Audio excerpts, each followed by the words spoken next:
কেউ বলতেই পারবে না যে ও এরকম কিছু করার কথা ভাবছে। এই এই চিরাগ আর ওর গার্লফ্রেন্ড চেনেন এদেরকে? আগে না। আপনি? না ম্যাডাম। না ম্যাডাম। তন্ময়কে ওদেরকে চিনতো? না আমরা জানতাম না, তন্ময় ওকে জানতো। খারাপভাবে নেবেন না, কিন্তু তন্ময়ের কোনো কিছু কি প্রবলেম ছিল? আই মিন, কোনো মানসিক সমস্যা ছিল, কোনো মেন্টাল প্রবলেম? স্যার ওই তন্ময় আর ওর গার্লফ্রেন্ডের কিছু মাস আগে ব্রেকআপ হয়ে গেছিল। ও কিছুটা ডিপ্রেশনে ছিল। ডিপ্রেশনে ছিল? হ্যাঁ স্যার, না ভালো করে খেত, না ঘুমাতো, এমনকি আমাদের সাথেও কথা বলতো না, শুধু নিজের ঘরেতেই থাকতো। নিজের রুমে?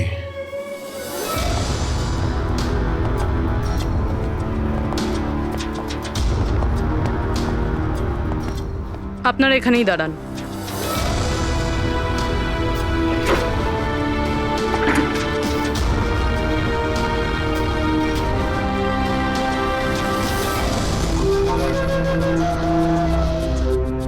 স্যার,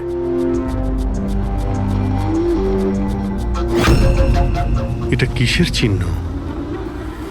আপনারা একটু ভেতরে আসুন। এই বেডের উপরে ছাপটা দেখুন। আমি জানি না স্যার, আগে কোনোদিন দেখিনি এই চিহ্ন।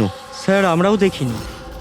এই তন্ময় বেডে চিহ্ন এঁকেছিল, এই চিহ্নের সঙ্গে এই খুনের আবার কোনো সম্পর্ক নেই তো?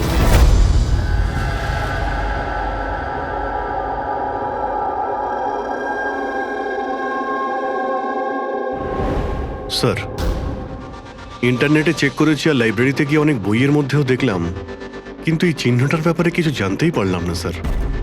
এটা যাই হোক না কেন, কিন্তু আমাদের কাছে এটা গুরুত্বপূর্ণ।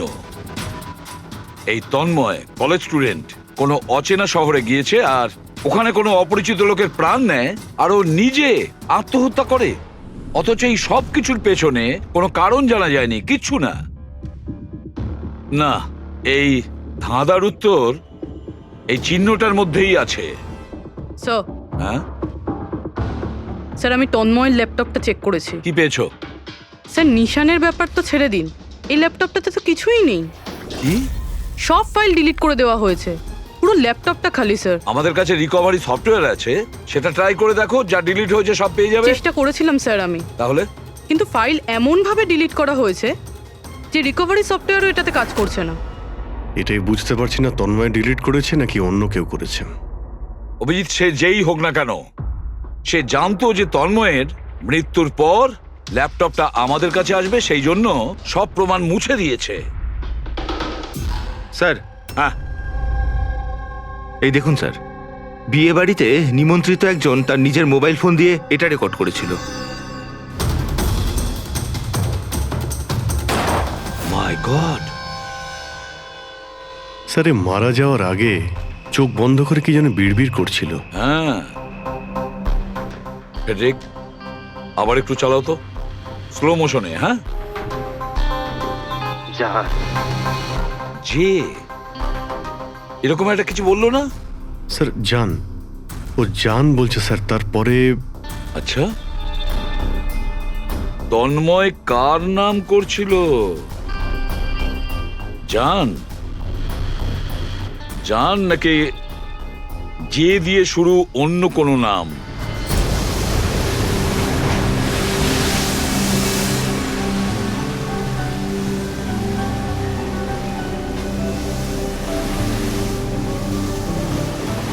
আরে আমরা কতদিন বাদে ঘুরতে বেরোলাম বল। ওহো,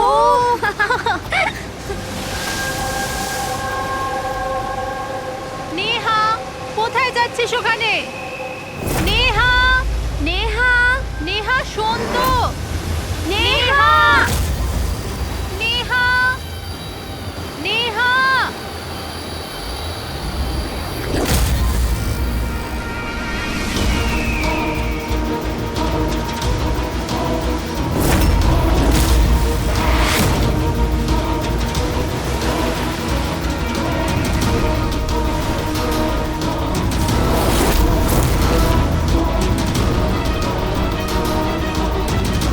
নেহা, আপনি আমাকে চেনেন?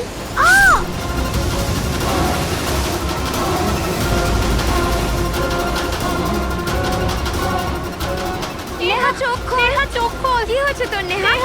নেহা, ওই মহিলাটা মেরেছে।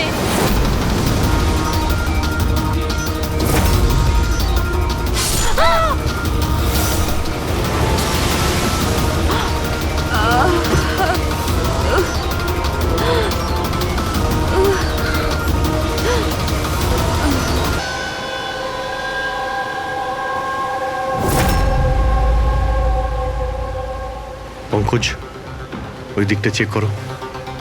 আপনারা একটু পেছনে সরে যান, দেখি প্লিজ, পেছনে সরে যান, সরে যান। পিছিয়ে যান আপনারা, সবাই পিছিয়ে যান প্লিজ। আচ্ছা, এই লাশটাকে প্রথম কে দেখেছিল? আমরা দেখেছি আপনারা কি? স্যার, আমরা নেহার বন্ধু। এখানে ঠিক কি হয়েছিল বলুন তো? আমরা তিনজন আর নেহা বিচে ঘুরতে এসেছিলাম। ওই যে মহিলাটি আছে না, ওই আন্টি হঠাৎ করে এলো আর ছুরি মেরে দিল ওকে। ছুরি মেরে দিয়েছে? আপনি স্যার, আমি নেহার বয়ফ্রেন্ড বিশাল। এই সব আপনাদের সামনে হয়েছে আর আপনারা এটা বাধা দেওয়ার চেষ্টা করেননি? এইসব এমনই হঠাৎ হলো যে আমরা কিছু বুঝতেই পারিনি। ওই মেয়েটা কে ছিল যে ছুরি মেরেছে? আমরা একদম চিনি না ওনাকে, আর নেহাও চেনে না ওনাকে। আচ্ছা, আপনারা কেউ দেখেছেন এনাকে? স্যার, স্যার, স্যার, এরা বলছে যে এরা এনাকে চেনে। আপনি এই মেয়েটাকে চেনেন? হ্যাঁ স্যার, এর নাম সোনিয়া। আমরা যে যোগা ক্লাসে যাই, এও সেখানে যেত। এ অনেকবার আমার কাছে নিজের পরিবার, বাচ্চাদের আর ঘরবাড়ির কথা বলেছে। অদ্ভুত ব্যাপার তো। একজন গৃহবধূ কাউকে খুন কেন করবে? সেটাও আবার দিনে দুপুরে, এতগুলো লোকের সামনে, তারপর নিজে ছুরি দিয়ে প্রাণ দিয়ে দিয়েছে। স্যার, এই কেসটা তো অনেকটাই তন্ময়ের কেসটার মতনই লাগছে। হ্যাঁ, সিমিলারিটি আছে, কিন্তু দুটো কেসের মধ্যে কোনো সম্পর্ক আছে কিনা সেটা পরেই জানতে পারা যাবে। আচ্ছা, এখানে বিচে আসার আগে কিংবা খুন করার আগে কেউ সোনিয়াকে দেখেছিলেন? হ্যাঁ স্যার, আমি এখানে হাঁটাচলা করছিলাম, আমি ওই মহিলাকে দেখেছিলাম। ওর হাতে কিছু ছিল যেটা কেউ বারবার দেখছিল। ওনার হাতে কি ছিল? স্যার, ওটা আমি পরিষ্কার করে দেখতে পাইনি। স্যার, বডির কাছে তো কিছুই পাইনি। হয়তো অ্যাটাক করার সময় কোথাও পড়ে গেছে, হয়তো কোথাও ফেলে দিয়েছে বা কোথাও লুকিয়ে রেখেছে। ডাস্টবিনটা একবার দেখে নিই।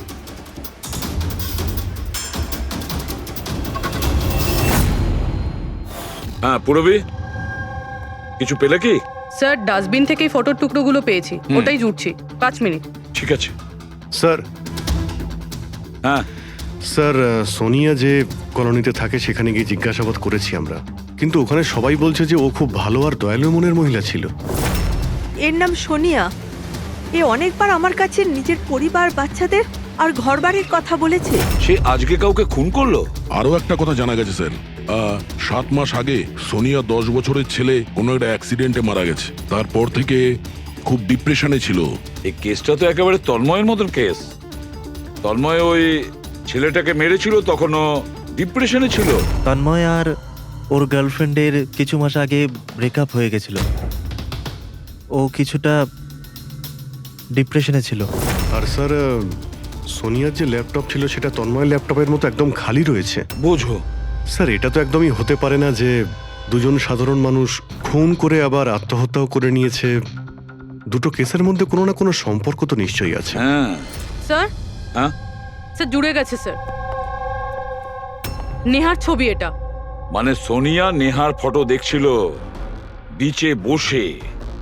এটার একটাই মানে দাঁড়ায় যে সোনিয়া নেহাকে আগে থেকে চিনতো না। তার মানে ও আগে কখনো নেহাকে দেখেইনি। তার মানে স্যার, এই সোনিয়া নেহার খুনটা অন্য কারোর কথা শুনে করেছিল। কিন্তু স্যার, কেউ মিডল ক্লাস বাড়ির একটা মেয়েকে মেরে ফেলার জন্য কন্ট্রাক্ট কেন দিতে যাবে? সেটাই তো বুঝে উঠতে পারছি না। সে যেই হোক না কেন, তন্ময়কে কন্ট্রাক্ট দিয়েছিল যে ওই ছেলেটাকে খুন করার জন্য, আর তারপরে সোনিয়াকেও কন্ট্রাক্ট দিয়েছিল নেহাকে মারার জন্য।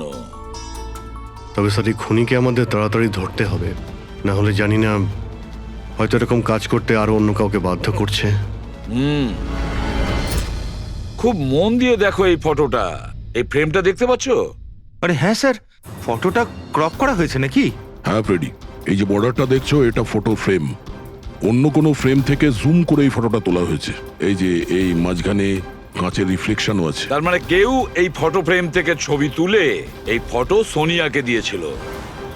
আর নেহার এই ফটো ফ্রেম হয়তো ওর পরিবারের কারো কাছে থাকবে, না হলে ওর বিশেষ কোনো বন্ধুর কাছে।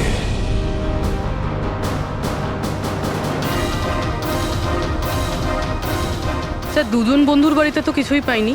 নেহা 3 নম্বর বন্ধুর বাড়িতে দেখা যাক।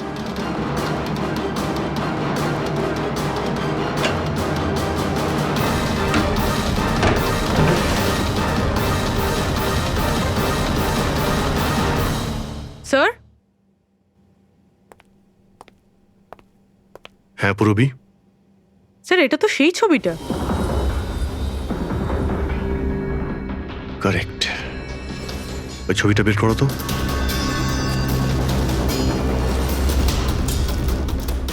ফ্রেমটাও এটাই, আর এই ছাদের রিফ্লেকশনও এতে দেখা যাচ্ছে। তাহলে এই হলো সেই। নেহার খুন তো সোনিয়াই করেছে না? তো আমাদের সবাইকে কেন ডাকা হয়েছে? যদিও নেহাকে খুন সোনিয়াই করেছে, কিন্তু নেহাকে খুন করার জন্য সোনিয়াকে অন্য কেউ কন্ট্রাক্ট দিয়েছিল, অন্য কেউ। আর সেই অচেনা ব্যক্তি এখন এই মুহূর্তে উপস্থিত আছে আমাদের মাঝে। কেউ? সে তুমিও হতে পারো। তুমি তুমি নাকি মায়া তুমি?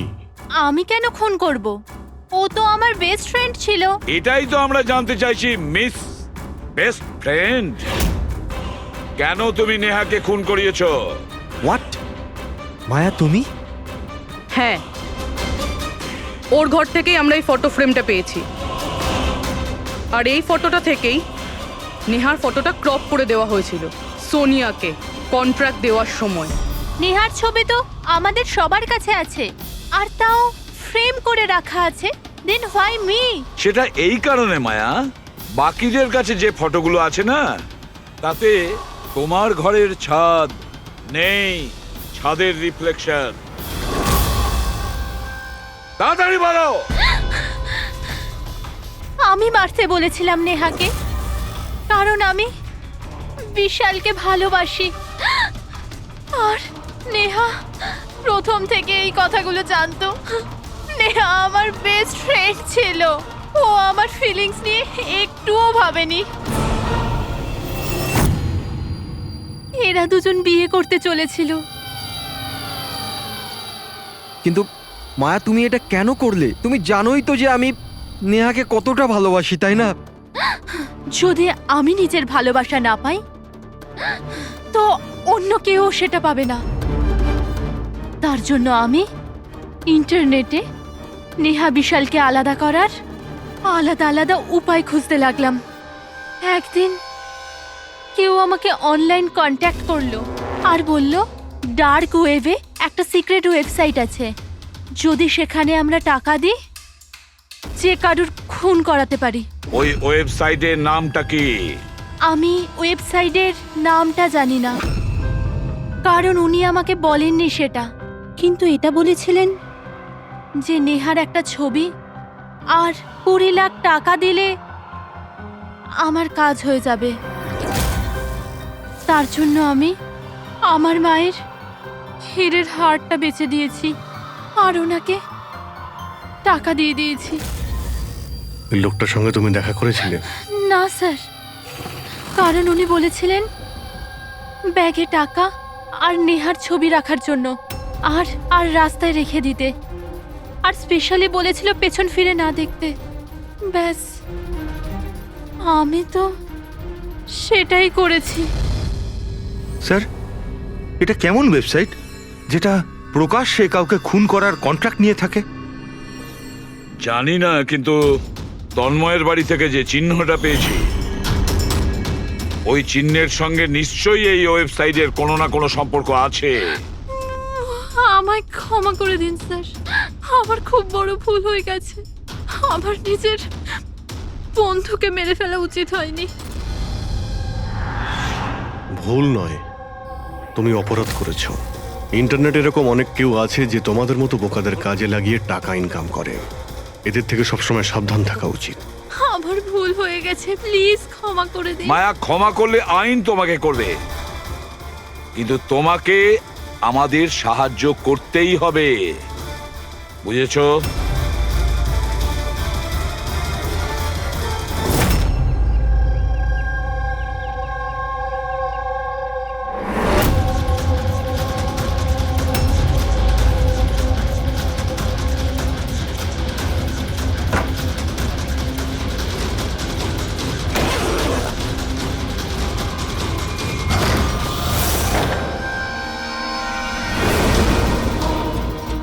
তোমার কি মনে হলো এই পুরো টাকা একাই খরচা করবে? হ্যাঁ, সিআইডি এখানে? এটা আমাদেরই প্ল্যান ছিল, তোমাদের মতো লোকেদের কাছে পৌঁছানোর জন্য।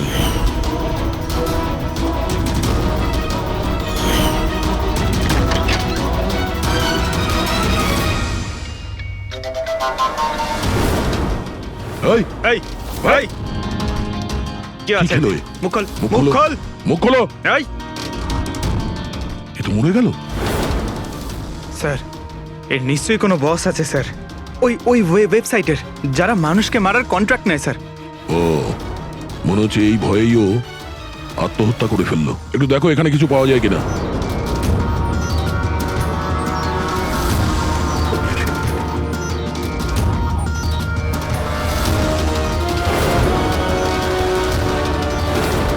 স্যার, হ্যাঁ, এর কম্পিউটারে কতগুলো নামের লিস্ট রয়েছে। এই দেখুন স্যার, এই ডিপ্রেশন রিলেটেড একটা ওয়েবসাইট রয়েছে স্যার, যার মেম্বার এরা ডিপ্রেশনের ব্যাপারে একে অপরের সঙ্গে সব শেয়ারও করেছে। এই ডিপ্রেশনের রুগীদের ডেটা কেন রেখেছে? এই দেখুন স্যার, এই সোনিয়া স্যার, ও লিখেছে যে আমার মেয়ের মৃত্যুর আঘাত আমি সহ্য করতে পারবো না। একটা কাজ করো, স্ক্রল করো নিচে, হতে পারে তন্ময়ও আছে এর মধ্যে। স্যার এই দেখুন, আমার আরতি আমায় ছেড়ে দিয়েছে, আমার এই পৃথিবীতে বেঁচে থেকে আর কোনো লাভ নেই, আমার জীবনে আর কোনো উদ্দেশ্যই নেই। তার মানে কেউ তো আছে যে ডিপ্রেশনে ভোগা লোক দিয়ে এইগুলো করাচ্ছে, ওদের ভুল বোঝাচ্ছে, যাতে এই লোকগুলো অন্য কাউকে খুন করে নিজের জীবন দিয়ে দেয়। পঙ্কজ, একটা কাজ করো, এই লিস্টে যত নাম আছে আমাদের সবার সঙ্গে কন্ট্যাক্ট করতে হবে। লিস্টে নাম অনেকগুলো আছে আর সময়ও কম আমাদের কাছে। চলো। স্যার, ওই লিস্টে যাদের নাম ছিল আমি সবার সঙ্গেই কথা বলেছি, কিন্তু স্যার আমি তেমন কিছু জানতেই পারিনি। একটা মেয়ের ব্যাপারে বলছিলে না, কি নাম ওর? হ্যাঁ স্যার, ওকে পুরবি নিয়ে আসছে। ওকে, আসুন স্যার, এই সেই মেয়ে।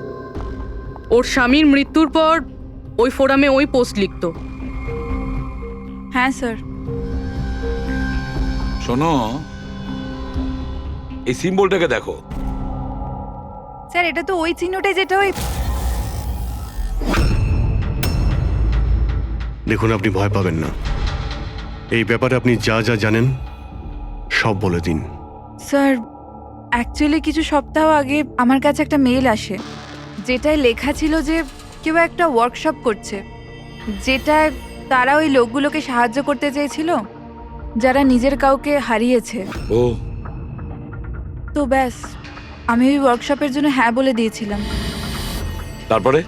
তার কিছু সপ্তাহ বাদেই পোস্টে একটা চিঠি আসে, আর আমি ওই ওয়ার্কশপের জন্য বেরিয়ে পড়ি। আর তারপর ওরা আমায় ভ্যানে করে নিয়ে যায়, যেটা একটাও জানলা ছিল না। তারপর আমি একটা অদ্ভুত জায়গায় পৌঁছলাম, আর তারপর ওই ঘরেই আমি এই চিহ্নটা দেখি। এই দুনিয়া একটা নদীর মতো, একটা সমুদ্র, দুঃখের সমুদ্র। আমরা সবাই এখানে সুখের সন্ধানে ঘুরছি, যখন আমাদের একটাই আসল উদ্দেশ্য হলো দুঃখ ভোগ করা। কিন্তু কোনো ব্যাপার নয়, আমি তোমাদের মতো হারিয়ে যাওয়া মানুষদের এই অন্ধকার থেকে দূর ওই আলোতে নিয়ে যাব। আমি তোমাদের সবাইকে শেখাবো যে কিভাবে এই দুঃখের সমুদ্রে খুশির নৌকা চালাতে হয়। তাহলে বলো, তোমরা আমার সাথে আছো? তোমরা সবাই জানেশের সাথে আছো? তাহলে মারা যাওয়ার আগেই তন্ময় এরই নাম নিচ্ছিল স্যার। জান। এমন একটা লোক যে মানুষের মধ্যে অন্ধবিশ্বাস ছড়াচ্ছে, আর লোকে ওকে ভরসাও করছে, বিশ্বাসও করছে। স্যার খুব তাড়াতাড়ি ওকে আমাদের ধরতেই হবে। কোথায় নিয়ে গিয়েছিল তোমাকে? তোমার কিছু মনে আছে? না স্যার, ওই ভ্যানে একটাও জানলা ছিল না, তাই আমি কিছু দেখতে পাইনি। অভিজিৎ, এই লিস্টে যতজন লোক আছে সবার সঙ্গে কন্ট্যাক্ট করো। জানি না ওদের পরের শিকার কে হবে আর কে হবে খুনি।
কফি শপ পৌঁছো এখন, এক্ষুনি।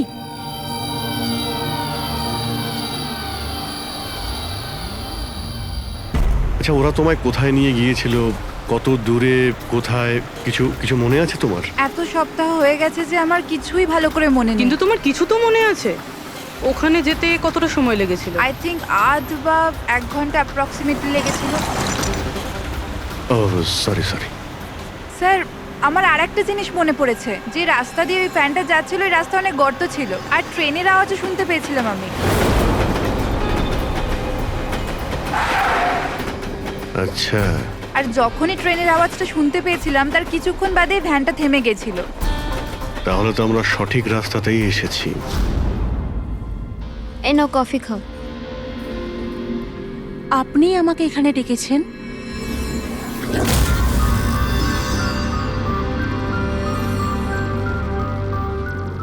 কি হলো? কাজটা মাঝপথে কেন ছেড়ে এলে? আমার দ্বারা এটা হবে না। একটা নিরীহ বাচ্চাকে অনাথ করতে চাই না। আমি না কারোর প্রাণ নেব আর না নিজের প্রাণ দেব। জেনিসকে দেওয়া কথা এত সহজেই তুমি ভুলে গেলে? দুঃখ থেকে তুমি মুক্তি পেতে চাও না? আমি এটা খুব ভালো করে বুঝতে পেরেছি।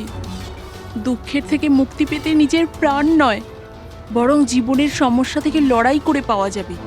এই জন্য আমি ভেবে নিয়েছি, আমি আমার জীবনে নতুন করে বাঁচতে চাই।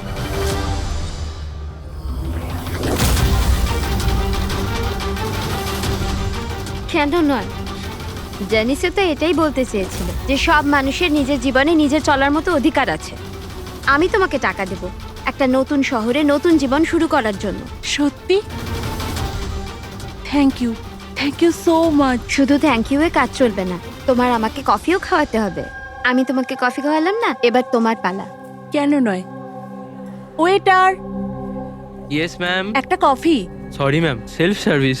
ওকে সরি, কাউন্টার কোথায়? Okay thank you. You are welcome. আমি এক্ষুনি কফি নিয়ে আসছি। আমার স্পেশাল কফি চাই, 2 স্পুন চিনি আর হাফ স্পুন কফির সাথে। শিওর।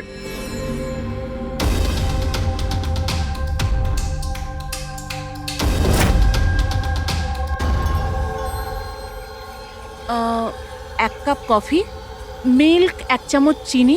কি বলেছিল জিজ্ঞেস করি।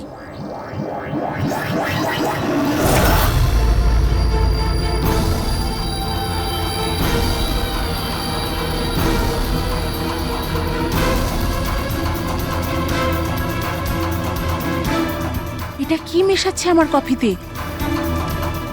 নিশ্চয়ই এটা বিষ হবে। এরা এত তাড়াতাড়ি আমাকে মুক্তি দেবে না মনে হয়।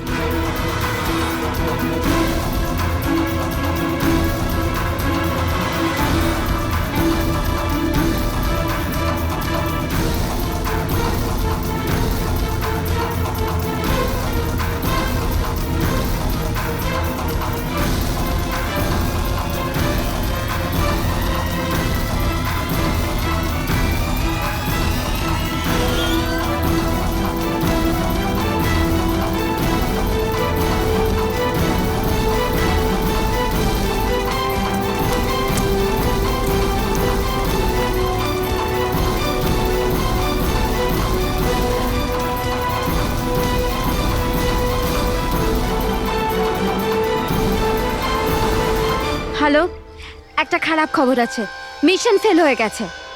ওই মেয়েটা পালিয়ে গেছে। কোনো ব্যাপার নয়, দুনিয়াটা এত বড় নয় যে কেউ জানাসের হাত থেকে পালাবে। সবাইকে কাজে লাগিয়ে দাও, প্রত্যেককে মেসেজের সাথে একটা করে ফটো পাঠিয়ে দাও। আর হ্যাঁ, 1 ঘন্টার মধ্যে আমি ভালো খবর শুনতে চাই। খারাপ খবর নয়, অনন্যার মৃত্যুর ভালো খবর। স্যার, এই রেলওয়ে ট্র্যাক্সের কাছে তো এটাই শেষ জায়গা। বেশিরভাগ সময় শেষ জায়গাতেই সাফল্য পাওয়া যায় Purabi.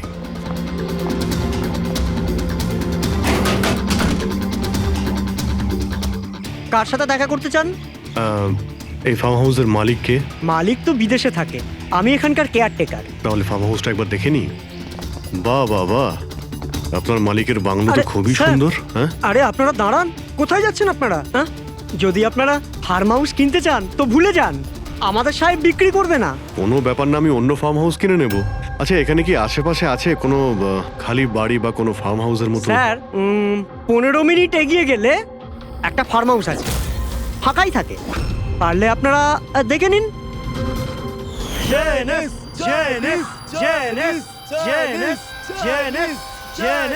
Thank you. Sir, sir এটাই ওই জায়গা। এই লোকটা ওই রিংটাই পড়ে আছে।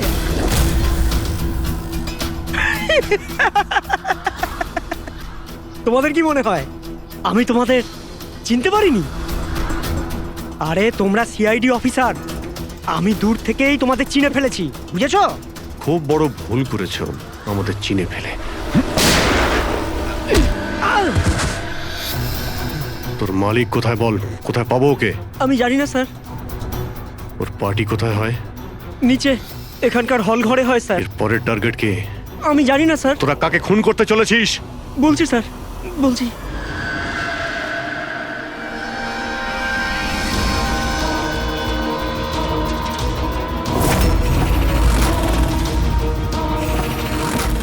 কোথায় লুকোবো আমি ওদের থেকে?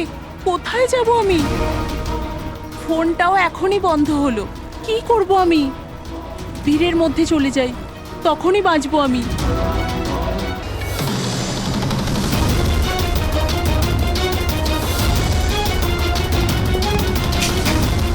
Hello madam. এক্সকিউজ মি, আমার আপনার ফোনটা চাই। দেখুন আমার প্রাণের বিপদ আছে। বিপদ আছে? কিসের বিপদ? দেখুন আমার কাছে সময় খুব কম, প্লিজ আপনার ফোনটা দিন।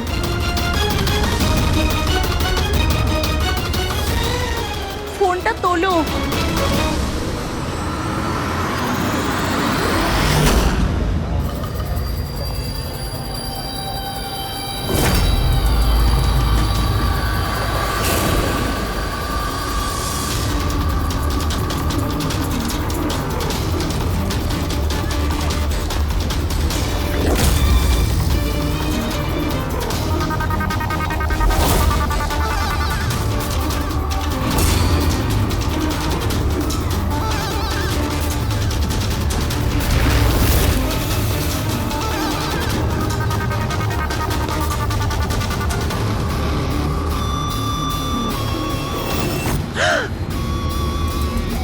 হয়েছে বাবা? এত ঘাবড়ে কেন আছো? আমাকে কেউ মারতে চায়। মারতে চায়? তুমি ভয় পেও না, আমি এখনই সিআইডি কে ফোন করছি। তুমি এখানে কোথাও লুকিয়ে পড়ো।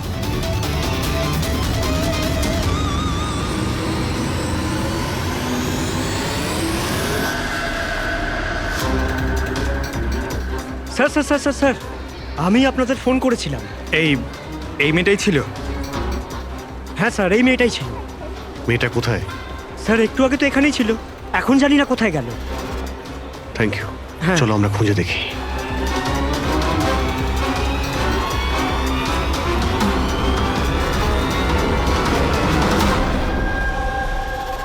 এই শোনো। কি হয়েছে?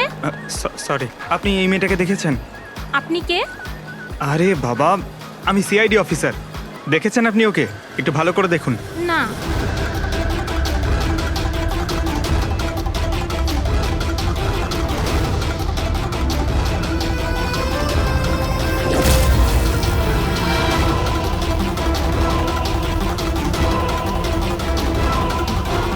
স্যার, কেউ দেখেনি স্যার। গেল কোথায় ও? এক্সকিউজ মি, আপনারা কি সিআইডি থেকে? হ্যাঁ, আমি একটা মেয়েকে দেখলাম, ওর প্রাণের ঝুঁকি আছে। কোথায় ওই মেয়েটা? ও এক্ষুনি বাইরের দিকে গেল।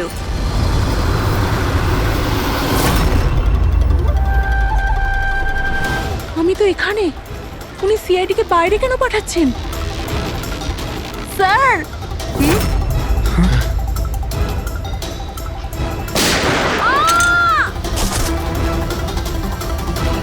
তুমি ঠিক আছো? ওর কার হয়ে কাজ করো তুমি? জানিস কোথায় আছো? হ্যাঁ, তোমরা ওকে আসল জীবনে কেন কখনো স্বপ্নেও খুঁজে পাবে না। তাই স্বপ্নেও পৌঁছাতে পারবো না?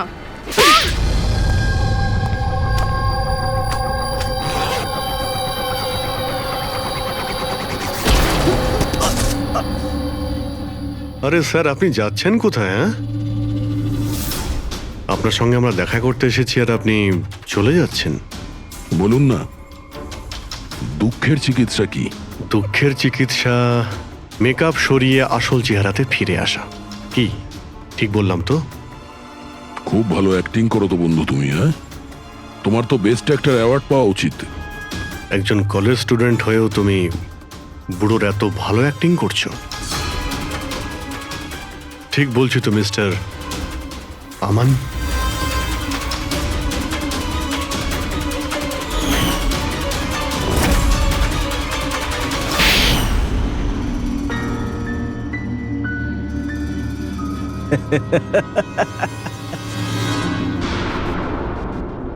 Thank you. হ্যাঁ, ওই যে অ্যাক্টিং এর প্রশংসা করার জন্য। আমি শুধুই কলেজ স্টুডেন্ট নয়, আমি একজন সাইকোলজি স্টুডেন্টও। অনেক বই পড়েছি মানুষদের অন্ধবিশ্বাস নিয়ে। হ্যাঁ, তো ওদের স্রেফ ওটাই শোনাও যা ওরা শুনতে চায়। ব্যাস ব্যাস, একবার ওদের দুর্বল জায়গা হাতে চলে আসলে না, ওদের দিয়ে সবকিছু করানো মুশকিল নয়। ওগুলো আমরা সব জানি, কিন্তু তুমি ওদের দিয়ে কাউকে খুন কি করে করালে আর পরে আত্মহত্যাও করলো? এটা বেশি মুশকিল ছিল না। এই যে সন্ত্রাসবাদীরা হয় না, হয়তো ওরাও এটাই করে। ঠিক বলেছ, আতঙ্কবাদীরা জন্ম নেয় না, তাদের তৈরি করা হয়, ব্রেন ওয়াশ করা হয়, যেমন তুমি ব্রেন ওয়াশ করেছো এদের।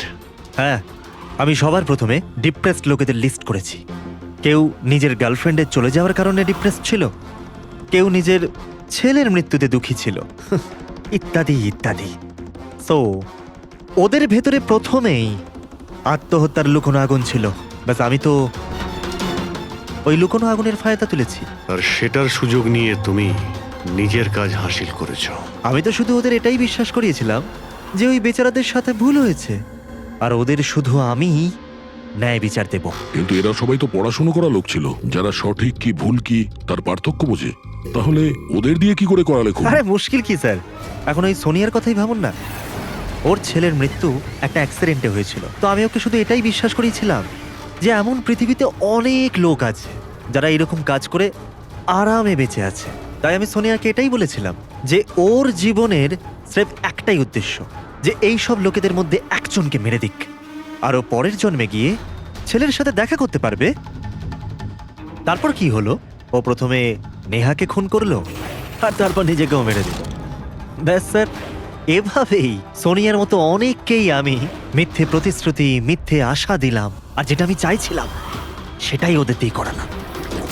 আমি জানতাম এই কাজে অনেক টাকা, তো ধরা না পড়ে যায়, এই জন্য আমি ডার্ক ওয়েবে সুপারি নেভার ওয়েবসাইট বানালাম, আর আমি সফলও হলাম। আচ্ছা, আপনারাই বলুন, আপনারা এরকম কত কলেজ স্টুডেন্টকে জানেন যারা এই বয়সে, আমার বয়সে, কোটিপতি হয়ে গেছে? তুমি কতজন কলেজ স্টুডেন্টকে চেনো যারা এই বয়সে জেলের কাল কুঠুরির মধ্যে বসে ফাঁসির জন্য অপেক্ষা করছে? তাদের মধ্যে তুমি একজন।